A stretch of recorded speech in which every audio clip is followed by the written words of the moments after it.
하나님은 우리의 피난처시요 힘이시니 환난 중에 만날 큰 도움이시라. 그러므로 땅이 변하든지 산이 흔들려 바다 가운데 빠지든지 바닷물이 솟아나고 뛰놀든지 그것이 넘침으로 산이 흔들릴지라도 우리는 두려워하지 아니하리로다. 셀라. 한 시내가 있어 나뉘어 흘러 하나님의 성 곧 지존하신 이의 성소를 기쁘게 하도다. 하나님이 그 성 중에 계심에 성이 흔들리지 아니할 것이라. 새벽에 하나님이 도우시리로다. 아멘. 시편 46편 1절을 우리 한번 같이 읽어보시면 참 좋겠어요. 같이 한번 읽어보실까요? 시작. 하나님은 우리의 피난처시요 힘이시니 환난 중에 만날 큰 도움이시라. 우리 인생에는 많은 종류의 환난이 있잖아요. 그런 환난 속에서도 우리에게 참된 피난처는 하나님 한 분밖에 없다, 이 말씀입니다. 요즘은 경제가 참 어렵다고 그래요.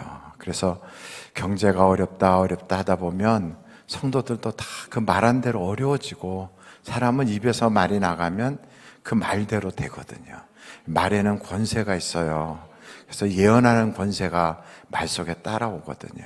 그래서 하나님이 내게 복 주신다, 또 앞으로 내 인생에 하나님이 좋은 일이 있게 해주실 거야, 이렇게 자꾸 자신에게도 축복하고 남에게도 축복하면 하나님께서 그렇게 우리를 이끌어 주시고, 어려움을 만났어도 마침내는 좋게 해주시는데, 근데 우리가 자꾸 어려움을 공개적으로 선포하고 막 그러다 보면 사실 어려워져요. 저도 그렇고 성도들도 다 똑같이 어렵다고 할 때 거기에 아니 안 어려워 이렇게 말할 수 있는 사람이 거의 없다고요. 그러다 보니까 대부분 이제 교회 다니는 사람들도요, 요즘은 얼굴을 보면 얼굴이 신바람이 별로 안 나요. 얼굴들이 조금 어두컴컴할 때가 있어요. 옆에 사람 한번 살짝 보세요. 어떤가? 그럼 그분의 사업장 성적표가 얼굴에 쓰여져 있어요. 요즘 얼굴이 확 핀 사람들은 그거를 감추느라고, 남들 다 어렵다 할 때 혼자 잘 되면은 그 좀 그렇잖아요. 그럴 때는 이렇게 또 호사다마라고 좋은 일 뒤에 안 좋은 게 올까봐 일부러 그 표정 관리를 해요. 뭐 요즘 다 그렇죠, 이러고 표정 관리를 해요. 근데 워낙에 힘들고 그런 사람들은 또 그분들도 똑같이 요즘들 다 그래요. 근데 뭐가 그게 어떤 모습인지 잘 모르잖아요. 그런데도 걸을 때 뒷모습 보면 다 표시 나요. 잘 되는 사람은 걸음걸이가 씩씩해요. 그리고 발걸음이 쫙쫙 뻗어나가는데, 그러지 않은 사람은 걸을 때 발이 무거워 보여요. 힘들어 보여요. 그러니까 말은 똑같아요. 요즘 다 힘들죠. 그렇죠. 그래요. 그렇지. 이러고 말은 하는데 힘있게 쫙쫙 발이 뻗어나가는 사람은 오늘도 화이팅! 할렐루야! 이러고 나가는데, 어떤 사람은 오늘도 가서 또 어떻게 깨지나 이러고 지금 나간다고요. 그런데 여러분, 이런 환난기에도 우리는 우리의 인생에 도와주실 분은 하나님 한 분이시다. 지금까지 우리가 누구 믿고 살았어요? 하나님 믿고 살았어요. 인생에 여러분 봄이 있고 여름이 있고 또 가을이 지나가고 겨울이 온다고요. 생활도 똑같고 경제도 똑같아요. 농사꾼들이 농사 지을 때 보면 봄에 씨를 심어요. 그리고 여름에 열심히 관리를 해요. 잡초 뽑아주고 농약도 막 제초제 같은 거 막 뿌리고, 그리고 그 다음에 혹시 벌레들 먹을까봐 거기다가 막 이렇게 씌워주고 그래요. 가을철 되면 햇볕이 막 내리쬐고, 그럼 전체 그 모습은 자기가 열심히 일한 것밖에 안 보이지만 하나님의 역사가 없었으면 자기의 노력은 다 헛수고예요. 아무리 노력을 해보십시오. 과일 농사하는 사람이 24시간 365일을 일할지라도 햇볕 안 비치고 물 공급 안 되고 바람 적당히 불지 않으면 다 썩어서 하나도 거둘 게 없어요. 근데 하나님은 보이지 않아요. 하나님은 일하시는 게 우리 눈에 잡히지 않아요. 그런데 하나님이 적극적으로 개입하시는 거예요, 거기에는. 그래서 농사 짓는 사람이 아무리 자기가 애를 써도요, 하늘과 싸워서는 얻을 게 없다고 그러잖아요. 그래요. 하늘과 싸워서는 얻을 게 없다. 하늘과 싸워서 이기는 사람이 누가 있느냐, 그래요. 맞습니다. 여러분, 하나님과 좋은 관계가 이루어지지 않는 인생은 어떤 사업을 하든지 어떻게 아이들을 키우든지 어떤 가정을 꿈꿀지라도 이길 수가 없어요. 하나님하고 화목하셔야 돼요. 그래서 하나님하고 싸우지 말라고요. 어떤 분들은 하나님하고 대놓고 싸우는 사람이 있어요. 대놓고. 근데 본인은 하나님하고 대놓고 싸우는 줄 몰라요. 왜냐하면 세상이 너무 힘드니까 적극적으로 살아보려고 하는 거예요. 힘드니까 더 힘을 내려고 하는 것뿐이에요. 힘드니까 더 노력하는 거예요. 왜냐하면 나라도 노력하지 않으면 내마저 쓰러지면 누가 우리 집을 돌볼까? 내가 쓰러지면 누가 우리를 살려줄까? 이래가지고 더 악착스럽게 막 애를 쓰는데 그게 알고 보니까 하나님하고 대놓고 싸우고 있는 거예요. 그걸 모르는 거죠. 근데 하나님하고 화목하는 방법은 다른 게 없어요. 예수 그리스도를 통하여 화목하는 거예요. 여러분, 하나님과 화목하는 것은 하나님 그 아들 예수님을 우리에게 화목제물로 주셨다고요. 그분을 내 가슴 속에 탁 모시고 내 마음속에 모시고요, 그 십자가를 내가 짊어지는 거예요. 그래서 나는 이제부터 주님을 내가 모시고 내가 주님 섬기듯이 나도 섬기고 나도 주님이 사랑하듯이 나도 사랑해야지, 이 마음을 가지고 주님이 산 그 삶을 사는 거예요. 여러분, 내가 예수님을 믿어가지고 덕을 봐야지, 내가 십자가를 딱 붙잡아가지고 이것 가지고 내 인생을 승리해야지, 그러는 순간부터 하나님을요 디디고 올라가겠다는 거거든요. 하나님을 짓밟고 나라도 좋아지겠다고 하는 거거든요. 근데 여러분, 그것은 신앙이 아니거든요. 신앙이란 뭐냐면 우리 주님께서 날 위하여 희생하신 바로 그 모습 그대로 나도 똑같이 십자가를 지는 거예요. 너희 십자가를 지고 나를 따르라 그러잖아요. 그럼 가정에서도 예수님이 지신 십자가의 그 모습대로 내가 십자가 지는 거예요. 그리고 내가 그 사랑을 전하는 거예요. 그 사랑을 갖는 거예요. 섬기는 거예요. 낮아지고 섬기고 그러면 하나님께서 그때부터 하나님과 우리가 딱 화목하기 시작해요. 하나님이 화목하면서 내가 안 되던 건 내가 도와줄게, 네가 실패한 그 자리에서 내가 다시 일어나게 해줄게. 참 이상한 것은요, 성경을 딱 보면 예수님이 개입하기 이전과 예수님이 개입한 이후가 완전히 달라지는 일들이 성경에 너무너무 많이 나오는 거예요. 바다에서 고기를 잡았던 베드로 보십시오. 그 제자들이 그냥 7명인가 단체로 나가서 고기를 잡아요. 밤새도록 그렇게 잡았는데 한 마리도 못 잡은 거예요. 여러분, 고기가요 그 밤중에 지나가다가도 한번 걸릴 텐데 그렇게 안 걸리는 것도 기적이고 능력이에요. 하나님이 일하시는 거겠죠. 근데 그렇게 안 잡히던 그 바다에서 예수님께서 배 오른편에 그물을 던져라, 그때 그 말씀 듣고 오른편에 그물을 던진 거예요. 예수님이 개입을 딱 하신 거예요. 그때부터 이상하게 그물이 막 차고 넘치는 거예요. 그때부터. 똑같은 그물이에요. 똑같은 배예요. 똑같은 사람들이에요. 똑같은 바다예요. 조건도 다 똑같고 같은 사람인데 예수님이 개입하기 이전과 예수님이 개입한 이유가 딱 갈라져요. 똑같은 사업장이에요. 똑같은 직원들이에요. 똑같은 환경이에요. 똑같은 일을 하고 있어요. 그런데 예수님이 개입하기 이전과 예수님이 개입한 이후가 달라요. 개입하기 이전에는 어떻게 했느냐? 내가 한 거예요, 열심히. 왜? 나라도 안 하면 쓰러질까 봐. 나라도 아니면 집안 누가 먹여 살려. 막 이러면서 한 거예요. 근데 그게 자기의 의를 드러내겠다고, 자기의 노력을 펼치겠다고, 자기가 어떻게든지 해보겠다고 막 발버둥 치는 것이 하나님을, 여기 성경에 보니까 대적하는 거라는 거예요. 힘써 하나님을 대적하는, 힘써서 예수 믿는다고 하면서도. 근데 그때 그걸 탁 내려놓고 주님 말씀대로 우리가 순종하는 거예요. 어떻게 해요? 섬겨요. 어떻게 해요? 낮아져요. 어떻게 해요? 겸손해지는 거예요. 그래서 자기 생각대로 자기 경험대로 하지 않고 주님께 다 낮아지는 그 순간, 사람들 앞에 아이고 아무개 봤어? 그 사람 요즘 사람 이상해. 왜? 옛날 같으면 내가 한마디 하면 딱 2마디 3마디 받아줄 텐데 요즘은 딱 얘기하면 아 그러냐 그러고 고분고분해졌어. 사람이 굉장히 부드러워졌어. 그리고 어떤 때부터 그 사람이 무슨 얘기하면 아 그렇군요 온유해졌어. 사랑이 많아졌어. 자기 것도 양보하고, 때로는 밥 먹다 말고도 밥그릇도 반 뚝 잘라갖고 같이 나눠 먹자 그러고. 이 사람 이상해졌어. 욕심꾸러기였는데 그 사람 돈 한 5만 원 빌려가면 언제 빌려갔는지 한 번도 갚은 적 없잖아. 그 얘기 꺼내면 그냥 쌩거리고 도망가 버렸지. 근데 사람이 달라졌어. 아주 모든 매사에 사람이 완전히 변했어. 십자가 사랑이 다 그의 삶 속에 들어가는 거예요. 그때부터 달라지는 거예요. 그때부터. 목사님 5만 원 얘기는 누구한테 들었어요? 그 누가 일렀구나. 아니에요. 제가 얘기하다 보니까 5만 원이 나왔어. 혹시 5만 원 꾸고 안 갚은 사람 있으면 빨리 갚아요. 빨리 갚아요. 꼭 안 갚는 돈은 100만 원, 200만 원이 아니라 5만 원, 3만 원, 2만 원 이런 거 꾸고 안 갚어. 아주 고정적으로 안 갚는 사람들이 있어요. 그럼 빨리 갚아요. 하여간 빨리 갚으라고 돼 있어요. 성경에 갚아라 이렇게 돼 있어요. 빨리 갚아요. 볼펜 가지고 와서 안 갚은 사람 빨리 갖다 줘요. 볼펜. 집에 남모른 볼펜들이 있다. 그럼 빨리 갖다 놔야 돼요. 어떻게 됐든 변해야 돼요. 어떻게? 십자가의 사랑으로 달라져야 돼요. 그때부터 역사가 나타나요. 제가 지난주에 잔치집 이야기도 해드렸을 거예요. 가나 혼인잔치집에 예수님이 손님으로 와서 이렇게 앉아있을 때는 아무 일이 없어요. 여러분, 우리 주님이 여러분의 인생에 손님이 돼서 있을 때가 있어요. 예수님을 영접했어요. 아, 우리 주님 어서 오세요. 아, 제가 우리 주님 사랑하고 존경해요. 멋진 주님 어서 오세요. 우리 집에 같이 계세요. 그래갖고 막 식사도 대접하고 막 그래요.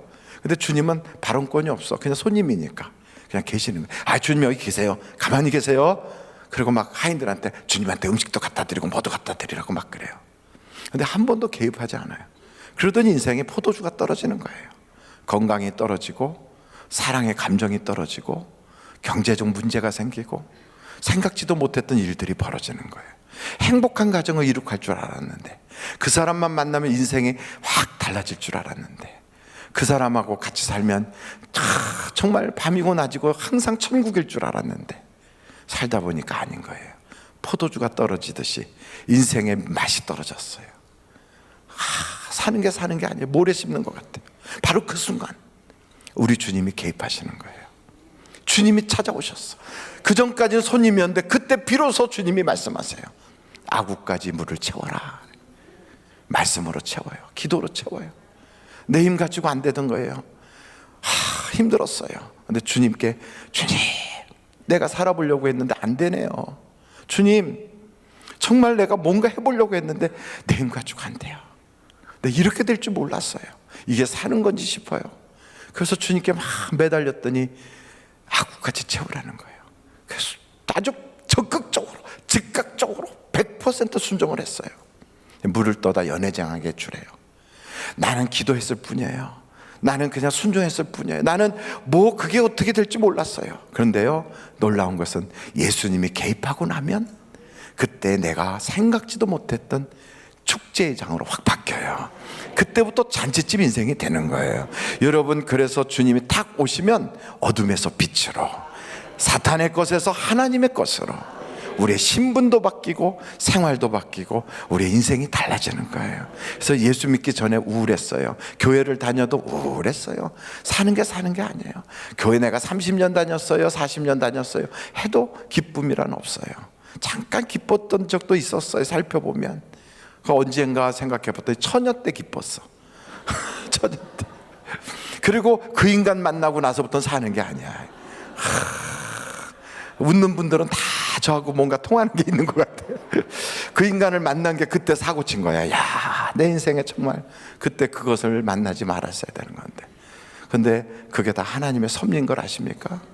하나님께서, 나를 가장 잘 아시는 하나님께서 내게 그 사람이 필요했던 거예요. 그래서 만나게 하셨어요. 그리고 오늘까지 살아오게 하셨어요. 왜요? 포도주 떨어져야 하나님을 진짜 만나니까. 떨어졌는데도 모르고 다른 걸로 채우려고 했던 거예요. 포도주 떨어지니까 자식을 바라본 거예요. 그 인간이 아니고 이제는 내 자식이다 하고 바라봤어요.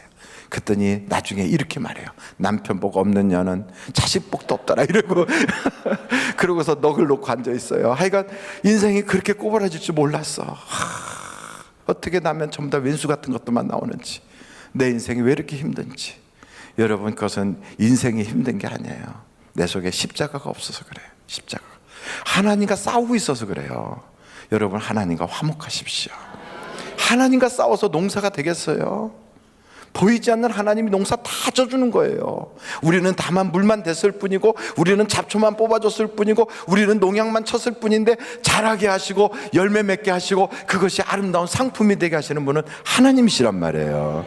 이걸 몰랐던 거지요. 하나님이 안 보이니까 없는 줄 알고 업신여기고, 눈에 보이지 않으니까 없는 줄 알고 무시해버리고, 보이는 게 없는 거죠. 근데 아니에요. 성경에 보니까 하나님은 우리의 피난처시오 힘이시라, 환난 중에 만날 큰 도움이시라. 여러분, 그 하나님을 만날 수 있기를 간절히 바라요. 사람들 앞에 아무리 치장하고 변장하고 요술을 부려도요, 내 속에 슬픈 마음을 바꿀 수는 없어요. 사람들 앞에 하하하 웃고 있어도 속으로 눈물이 나는 걸 어떻게 합니까? 웃고 있어도. 세상 사람들이 부른 노래도 있어요. 웃고 있지만 눈물이 난다.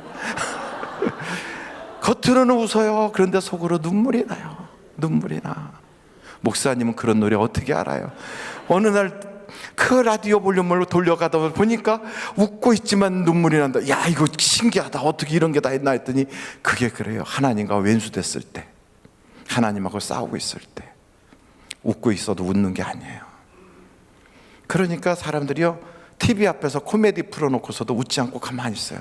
쟤네들 참 잘 놀지, 이러고 웃을 수가 없어. 왜냐하면 웃을 일이 없으니까. 불쌍해요. 그리고 사람들 앞에 그래요. 행복한 척해요. 근데 속으로 그래요. 나만큼 불쌍한 사람은 없을 거야. 이 세상에 이렇게 사는 사람은 나밖에 없을 거야.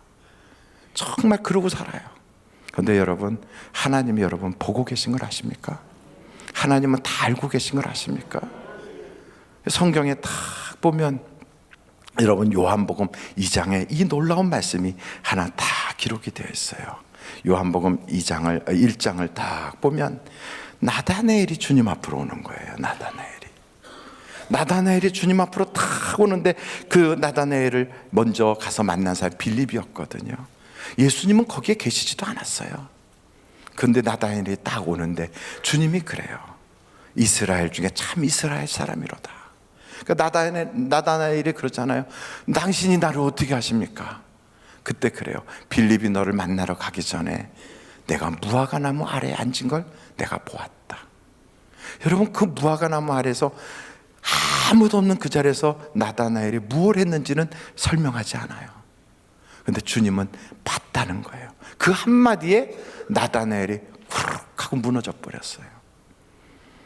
주님이 혹시 여러분한테 그럴지 몰라요. 내가 그 화장실에서 혼자서 눈물 씻는 걸 내가 보았다. 그럴 수도 있어요. 너 남편하고 누워서 자고 있을 때 남편 몰래 눈 옆으로 이렇게 고개 돌리면서 베개 적시고 있는 걸 내가 보았다. 그럴 수도 있어요. 여러분, 아무도 없는 데서 저녁이 다 기울어 한밤중이 됐는데도 불도 켜는 걸 잊어버리고 우두커니 방 안에 앉아가지고, 그리고 불도 켜지 않고 가만히 앉아있는 바로 그것, 그 나다나엘을 봤단 말이에요. 여러분을 보고 계셨단 말이에요. 하나님은 다 아세요. 그러면서 그러시잖아요. 수고하고 무거운 짐진 자들아. 그 인생의 무거운 짐, 그거 우리의 운명 아니에요. 우리는 그런 팔자가 아니에요. 우리 그렇게 살라고 이 땅에 보내지 않았어요. 우리는요, 하나님이 이 땅에서 상받게 하려고, 행복하게 하려고, 하나님이 우리를 복받은 자손 되게 하려고 보내셨다고요. 그건 내 팔자가 아니에요. 그것은 내 운명이 아니에요. 근데 내가 못 모르고 인생을 하나님하고 싸우며 사니까 마귀가 옆에서 잘한다 이러면서 마귀가 계속 내 인생에 나도 모르게 한숨을 갖다 주는 거예요. 말할 때마다 나도 모르게 한숨이 배어 있어요. 명절날 다들 어디 갔는데 혼자서 우두커니 찜질방에 앉아 있어. 왜요? 갈 데가 없어. 가고 싶지도 않아. 그런 거예요. 바로 그것. 하나님이 그의 인생을 아세요. 더 이상 싸우지 마세요. 안 싸우는 방법은 나와 하나님 사이에 나의 노력이 들어가는 게 아니라, 내 인생 앞에 내가 열심히 산다고만 되는 것이 아니라 내 앞에 그리스도 예수를 모셔야 돼요. 여러분, 우리 주님은 여러분 문을 두드리고 있어요. 문을 두드려요. 사랑하는 김아무개야, 사랑하는 최아무개야, 문 열어. 내가 너와 함께 먹고 내가 너와 함께 즐기자. 어떻게 해요? 이제부터 잔치집 인생을 만들어 줄게. 하나님만이 나의 참된 피난처인 걸 믿으시기를 바랍니다. 여러분, 여기에 오늘 말씀을 또 우리가 보다 보면 46장 시편 46장에 4절에 이런 말씀이 있어요. 4절 한번 읽어보실까요? 시작. 한 시내가 있어 나뉘어 흘러 하나님의 성 곧 지존하신 이의 성소를 기쁘게 하도다. 강이요 둘로 이렇게 나눠졌어요. 우리는 나눠지는 거 싫어해요. 될 수 있으면 하나 돼야 돼. 똘똘 같이 뭉쳐 다녀야 돼. 이렇게 하나 돼야 돼. 근데 나눠지거든요. 나눠지면 우리는요, 그게 분열이고 그게 바로 문제고 그게 바로 우리 인생의 아픔이라고 생각해요. 근데 여기 성경에 보니까 한 시내가 있어 나뉘어 흘러 하나님의 성 곧 지존하신 이의 성소를 기쁘게 하도다. 그래, 기쁘게. 야, 이게 나눠지는 게 기쁘단 말이에요. 이게 무슨 얘기인가? 여러분, 에덴 동산을 봐도, 창세기서 2장에 봐도요, 에덴 동산에서부터 물 근원이 4개로 나눠져 흘러요. 쭉 나눠져 흘러요. 에스겔서 47장에 보면 하나님의 성소에서부터 샘물이 쑥 흘러와 가지고 흐르면서 이것들이 나눠지면서 거기에서 큰 생명강을 이루기 시작해요. 우리는 대한민국의 현 시점을 보면서 경제도 어려운데 저렇게 노사 갈등 생기고 나이 드신 분과 젊은 사람이 나누고 이념으로 갈등하고 지역이 나누고 여자가 남자가 나뉘고 하여간 교회도 분열하고 너무 힘들다. 하나가 돼서 살아가도 힘든데, 아니 전 세계가 지금 막 자기 나라 발전하겠다고 이 난리를 치는 통에 왜 우리나라 사람들이 이렇게 분열을 좋아하나, 막 아픈 거지요. 때로는요, 이게 우리 민족의 팔짱가? 우리 민족은 사색당파라고 하는 안 좋은 그 당파 싸움이 조선을 망하게 했다는데 이게 우리 민족성인가? 막 이런 생각이 들어요. 근데 아니란 말이죠. 우리나라는 하나님이 보호하사 우리나라 만세할 나라란 말이에요. 할렐루야. 기도하는 사람이 있어요. 짧은 역사 속에 우리는 얼마나 많은 사람들이 예수의 이름 때문에 순교했는지 몰라요. 그리고 우리나라는요, 하나님이 우리를 통하여 하실 일이 있다고 믿습니다. 그래서 세계 지도를 쫙 펼쳐놓고 보면요, 그게요, 북위 40도에서 북위 20도까지의 그 경계선이 쫙 있어요. 20, 40이라고 하는 그걸 갖다가 창이라고 불리는 선교 정책의 한 라인이거든요. 그러니까 북위 20도에서부터 북위 40도까지. 그 안에 어디가 들어가냐면 중국, 인도 하여간 전 세계 인구가 제일 많은 나라들이 그 안에 싹 들어가요. 근데 그 안에 누가 또 들어가냐면 대한민국이 거기 들어가 있어요. 근데 그 나라들이 대부분은 복음화가 안 된 나라들이에요. 거기에 유일하게 불같이 기도하고 죄 이렇게 막 애를 쓰고 막 그냥 은사를 사모하는 하여간 그런 뜨거운 민족이 있는데, 그 민족을 뭐라고 부르냐면 대한민국이라고 하는 나라를 세우고 있는 민족이에요. 얼마나 한이 많으면 대한이겠어요. 어떤 사람은 커서 대한이라는데 저는 그래요. 한이 많아서 대한이야 그래요. 원래 한이 많은 민족이에요. 우리는 그렇게 한이 많았어요. 그래서 여러분, 세상에 대한민국 언어가 그 세계 그 어떤 사전, 무슨 사전인지 거기에 올라간 게요, 그게 있대요. 여기에 한이라는 게 들어가 있대. 한. 그리고 화병이 들어가 있대. 화병. 우리나라 이 한이 많으니까 대한민국에 오죽하면 한번 옆에 사람한테 대한민국입니다. 시작. 대한민국입니다. 저는요, 축구할 때 대한민국 그러죠. 한이 많아요. 그 이겨보지 못한 한이 있어. 우리가 세계 최강이 돼보지 못한 한, 남한테 짓밟혀본 수많은 한들이 있어요. 그런 한들이 있어요. 그래서 대한민국이에요. 그 나라를 하나님이 뽑았어요. 그래서 하나님의 마지막 시대에 믿는 국가로서 세계 선교사를 파송하게 하나님이 하셨어요.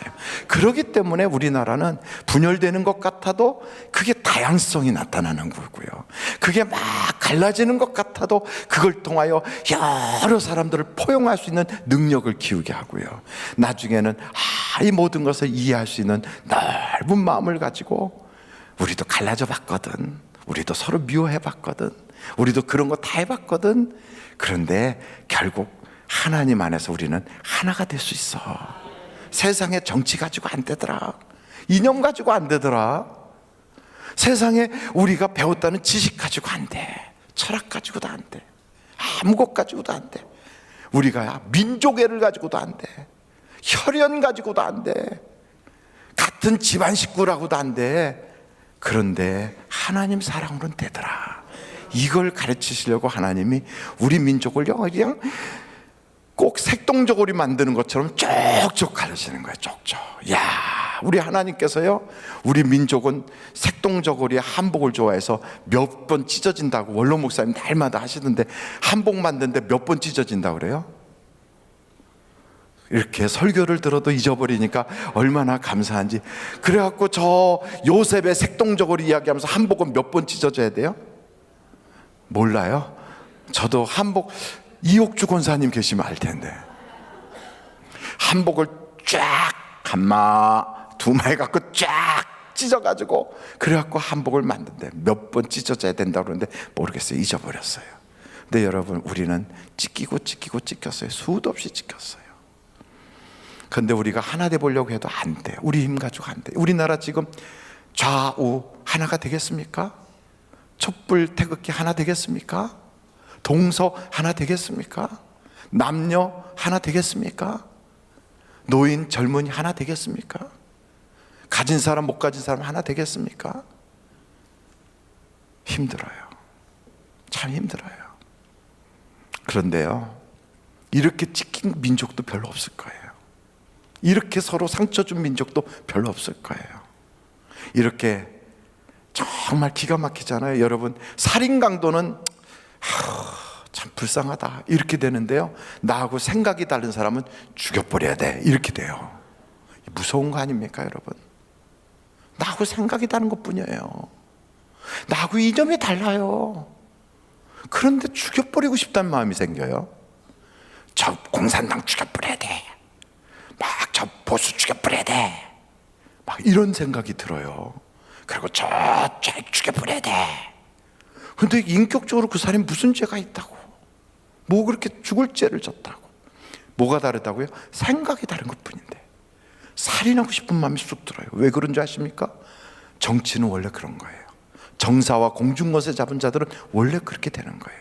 오직 이것을 하나로 싹 포용할 수 있는 힘은 예수 그리스도밖에는 없어요. 그래서 우리는 그걸 지금 훈련하고 있는 거예요. 여러분, 한국교회가 그걸 맡아야 돼요. 한국교회가 대한민국을 하나로 만드는 일을 하게 하시려고 하나님 훈련시키는 거예요. 그런데 그 앞에서 절망을 봐요. 절망을. 한국교회가요, 사회에 하나도 도움이 안 되고 있어요. 얼마나 처참한지. 한국교회 목회자들의 타락을 봐요. 돈 앞에 넘어지는 걸 봐요. 수없이 이성적인 범죄하는 걸 봐요. 우리는 한국교회가 정말 다시 일어날 수 있을까 싶을 만큼 처참함을 보고 있어요. 이럴 때 우리는 뭘 해야 되겠어요?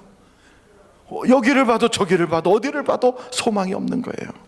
이런 때가 성경에 있어요. 한번 여러분 성경 레위기서를 한번 찾아보시겠습니까? 레위기서 9장이에요. 9장 22절. 레위기서 9장 22절 같이 한번 보시겠어요? 레위기서 9장이에요. 22절. 아론이 백성을 향하여 손을 들어 축복함으로 속죄제와 번제와 화목제를 마치고 내려오니라. 모세와 아론이 회막에 들어갔다가 나와서 백성에게 축복하매 여호와의 영광이 온 백성에게 나타나며 불이 여호와 앞에서 나와 제단 위에 번제물과 기름을 사른지라. 온 백성이 이를 보고 소리 지르며 엎드렸더라.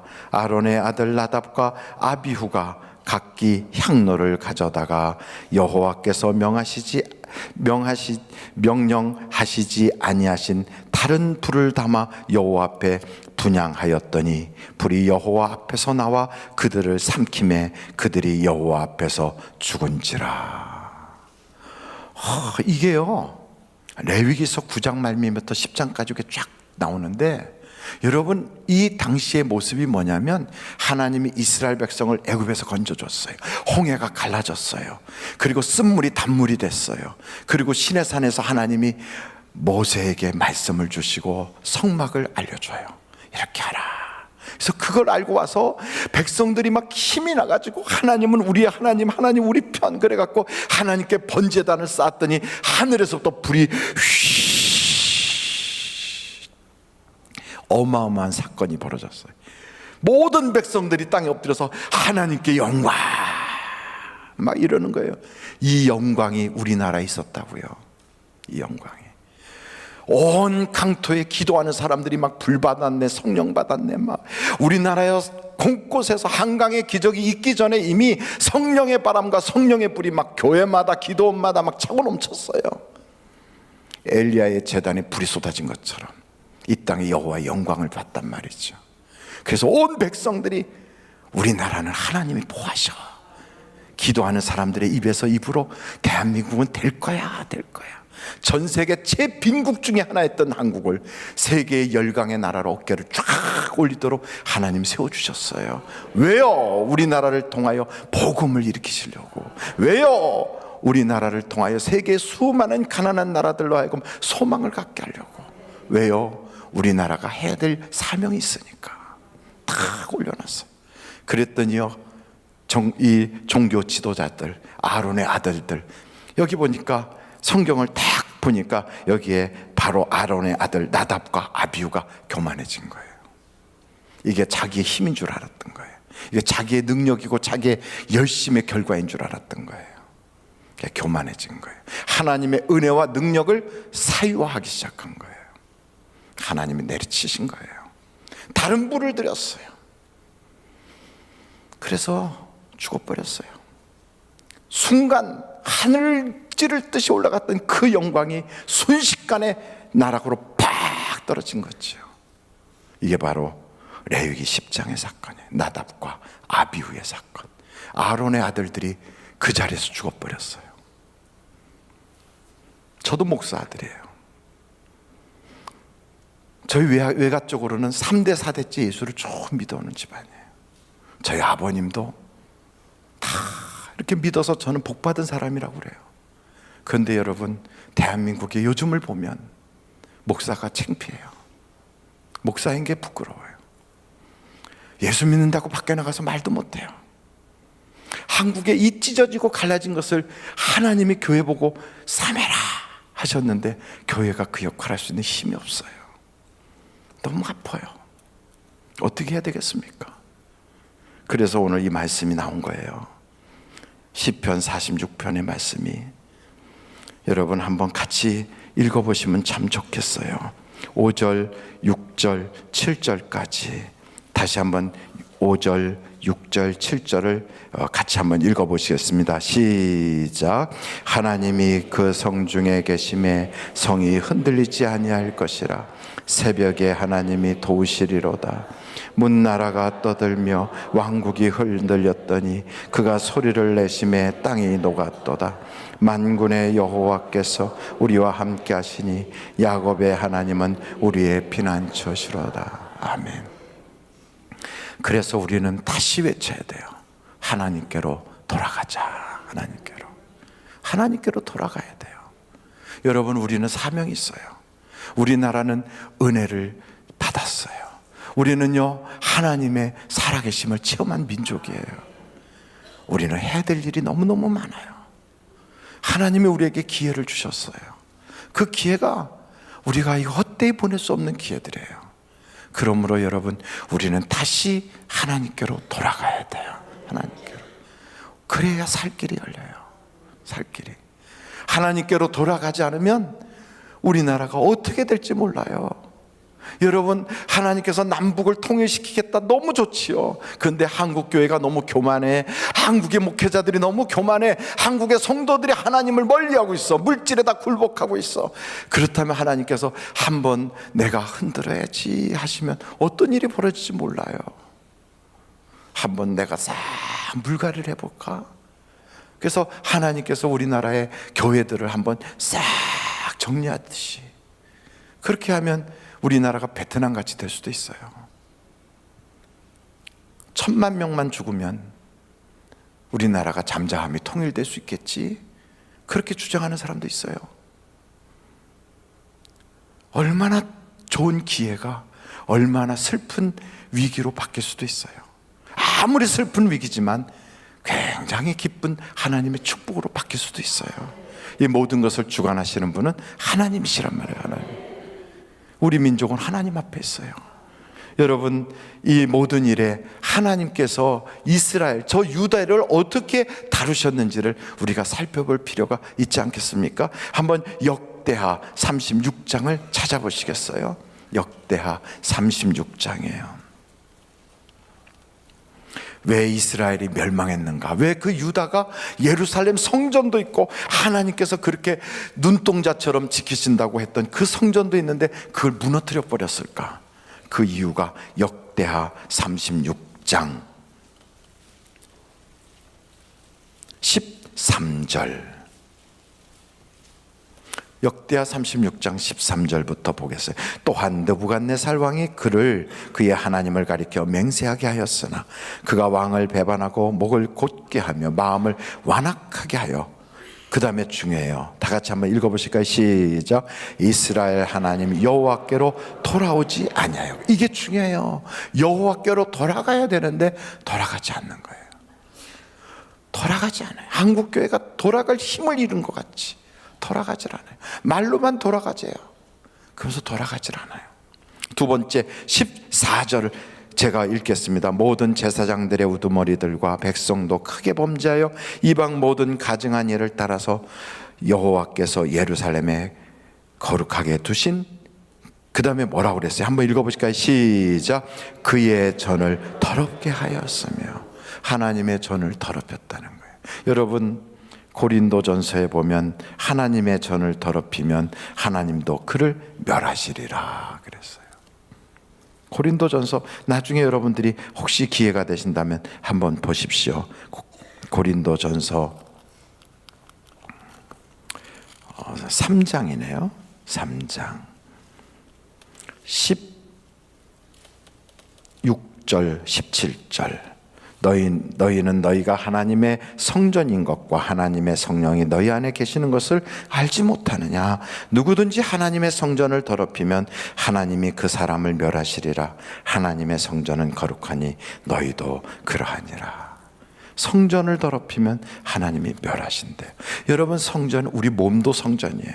그래서 우리 몸도 하나님이 보시기에 더럽다, 더럽혔다 그러면요, 그 몸도 하나님이 멸해버리시는 거예요. 멸해버리는 거예요. 우리 교회도 예배당도 똑같아요. 예배당도 싸움판이 되게 하고 부패하게 만들고 그 안에는 악한 것이 가득하게 하고 가증한 것이 가득하게 하면 하나님이 성전문을 닫아버려라 그래요. 우리가 깨달아야 돼요. 세 번째 제가 보겠습니다. 여러분, 역대하 36장 다시 한번 15절부터 제가 읽어보겠습니다. 역대하 36장 15절. 그 조상들의 하나님 여호와께서 그의 백성과 그 거하시는 곳을 아끼사 부지런히 그의 사신들을 그 백성에게 보내어 이르셨으나 그의 백성이 하나님의 사신들을 비웃고 그의 말씀을 멸시하며 그의 선지자들을 욕하여 여호와의 진노를, 그 다음에 같이 한번 읽어보실까요? 시작. 그의 백성에게 미치게 하여 회복할 수 없게 하였으므로. 그러니까 회복할 수 없게 하여 망했어요. 세 가지예요. 여호와께로 돌아가지 않고 그 전을 더럽히고 회복할 수 없게 되어 망하는 거예요. 우리 한국교회도 그래서 우리가 하나님께로 돌아가자. 그래, 돌아가요. 하나님만이 우리의 참된 보호자고 우리의 피난처인 걸 여러분들이 꼭 믿으시기를 간절히 바랍니다. 마지막으로 한번 여러분, 본문 말씀 시편 46편이에요. 10절로 11절 10절로 11절 우리 한번 같이 읽어보시면 좋겠어요. 10절로 11절. 9절서부터 읽어보실까요? 9절서부터. 9절, 10절, 11절. 다 같이 한번 읽겠습니다. 시작. 그가 땅끝까지 전쟁을 쉬게 하시며 활을 꺾고 창을 끊으며 수레를 불사르시는도다. 이르시기를 너희는 가만히 있어 내가 하나님 됨을 알지어다. 내가 문 나라 중에서 높임을 받으리라. 내가 세계 중에서 높임을 받으리라 하시도다. 만군의 여호와께서 우리와 함께 하시니 야곱의 하나님은 우리의 피난처시로다. 아멘. 드디어 평화의 때가 도래했어요. 활도 다 내려놓고 창도 내려놓고 전쟁을 쉬게 하나님이 하고 계세요. 상상을 못했어요. 2년 전만 해도 우리 집 앞으로 미사일 날라오나 그런 생각했었죠. 근데 2년이 지난 지금은 통일이 될 건가 그래요. 근데 역사는 하나님이 이끌어 주시거든요. 근데 이때 우리는 뭘 알게 됩니까? 만군의 여호와께서 우리와 함께 하셔야 일어나는 거예요. 여러분, 이 하나님께서 우리와 함께 계신 것을 우리가 기도하고 주님께 예배하고 참 중요해요. 근데 함께 계시게 하는 가장 중요한 방법은 말씀이 육신이 되신 주님을 내가 늘 모시고 사는 거예요. 여러분, 말씀이 여러분과 함께 할 수 있기를 간절히 바라요. 그래서 오직 예수, 오직 믿음, 오직 말씀, 이게 하나님과 함께하는 방법이에요. 여러분, 말씀으로 돌아가야 되지 않습니까? 한번 절 따라 해보세요. 말씀으로 돌아가자. 말씀으로 돌아가자. 옛날에요, 저 성경이 다 라틴어로만 써 있을 때가 있었어요. 히브리어하고 그리스어로 되어 있는 걸 라틴어로 다 번역해서 라틴어로 가지고 있었어요. 근데 그 라틴어를 영국에 있는 사람들은 라틴어를 모르거든요. 그러니까 그걸 영어로 좀 하고 알고 싶은데 그걸 영어로 쓴 성경을 가지고 다니면 죽여요. 심지어는 영어로 주기도문을 알려주면 불태움을 당해 죽어요. 영어로 십계명을 알려줘도 불태워서 죽였어요. 누가요? 천주교에서. 기가 막히죠? 존 위클리프라고 하는 사람이 영어로 성경책을 번역하다가 순교했어요. 영어로 성경책을 번역하다가.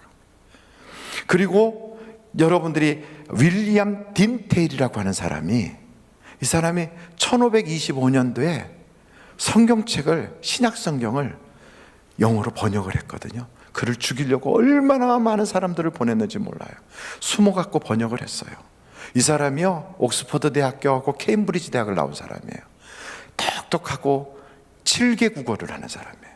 근데 이 사람이, 야, 영국을 어떻게 살릴까? 영국의 이 사람들을 어떻게 해야 될까? 그 당시에 영국에 나와 있었던 추기경이 있는데, 이 추기경이 윌시 추기경이라는 사람인데, 성경을 백성들이 아무도 모르고 신앙을 모르니까 이 사람이요, 자기 노예를 500명을 거느리는 그런 타락한 종으로 그 영국을, 왕궁에 살면서 그러고 살았어요. 그런데 백성들은 아무것도 몰라요. 하나님을 믿는 게 아니라 성직자를 믿고 있는 거예요. 근데 성직자들이 다 거짓으로 가르쳐요. 성경이 없으니까. 그래서 그 딘테일이라고 하는, 윌리엄 딘테일이라는 사람이 성경을 그 백성들이 알 수 있는 영어로 번역을 하려고 그걸 하는데요, 영어로 주기도문만 가르쳐도 죽이니까, 영어로요 십계명만 가르쳐도 죽이니까.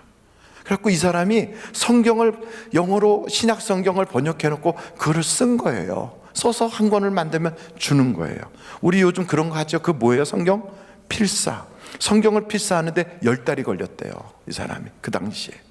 그걸 해갖고 주는 거예요. 10달이 걸려서 하나씩. 죽음, 목숨을 내놓고 하는 거예요. 목숨을 내놓고. 그 10달이 걸려서. 근데 바로 그때 하나님께서 놀라운 역사를 주셨어요. 잘 아는 구텐베르그라고 하는 사람을 혹시 역사 시간에 배웠습니까?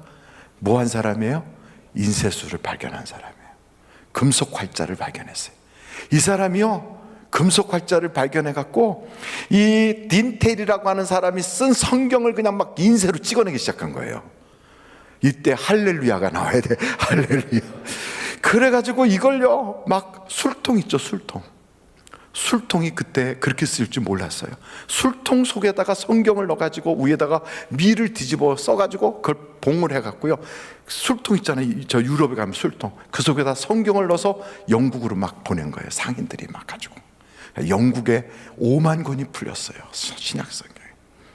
어떻게 됐을까요? 거짓 종교 지도자들은 무너지기 시작한 거예요.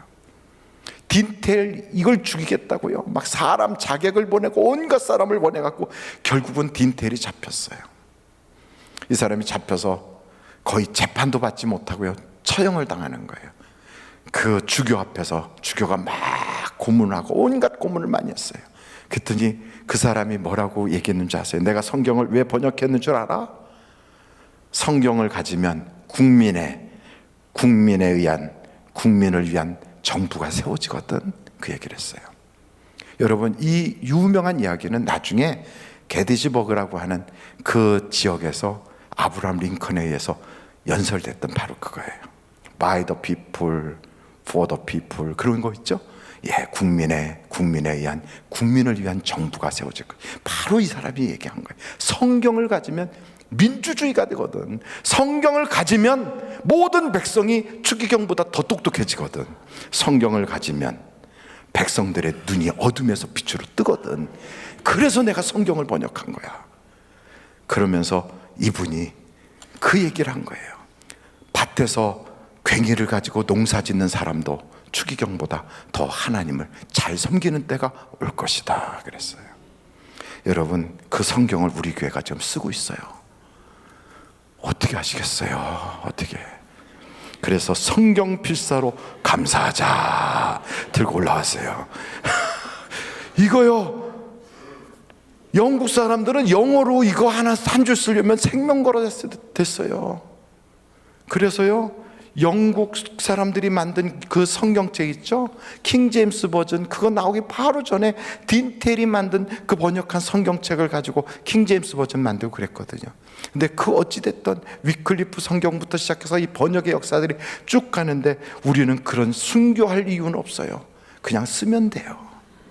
그냥 쓰면, 목숨까지 걸지 않아도 돼요. 그냥 쓰면 돼요. 하나님이 필사할 때 여러분에게 하나님의 은혜를 부어주실 거예요. 한 사람이 쓰는 것은 기껏해 한 장, 두 장이지만 모아지면 한 권의 성경이 돼요. 여러분, 저는 그런 생각이 들어요. 여러분이 세상에 영원하진 않을 거예요. 그런데 여러분 후손들이 앞으로 10년, 20년 뒤에 제2차 성경 필사 거기에 엄마가 썼던 요한복음이 거기 들어가 있어.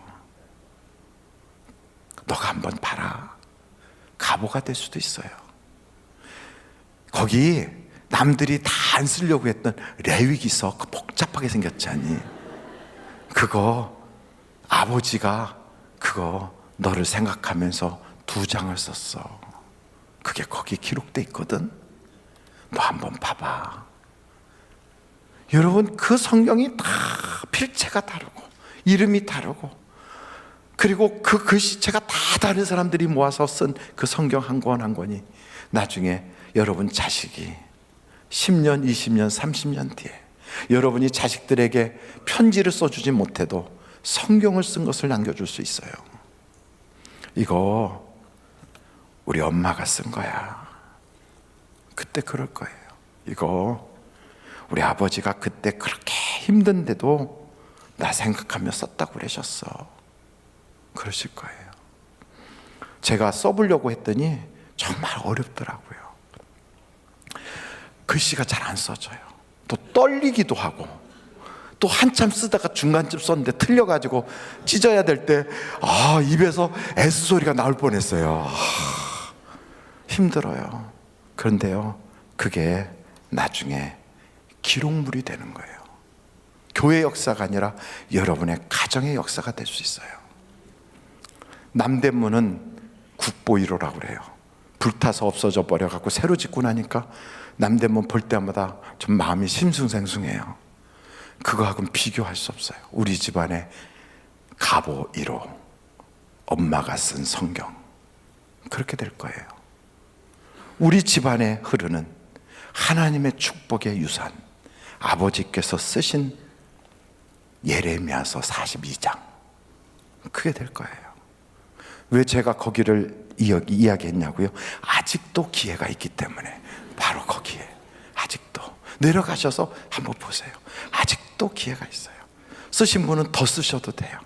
왜냐하면 나중에 자녀가 읽을 때 우리 엄마가 조금 몇 장만 더 쓰시지, 딱 달랑, 그것도 8절까지밖에 없는 요걸 쓰셨다고?